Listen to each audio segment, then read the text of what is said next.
The input power of these two machines is roughly the same, just 300 watts, but this can only do about a fifth as much work.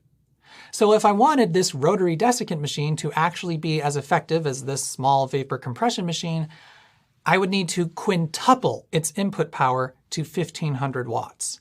And then it literally would become a space heater, which happens to be able to extract some moisture from the air.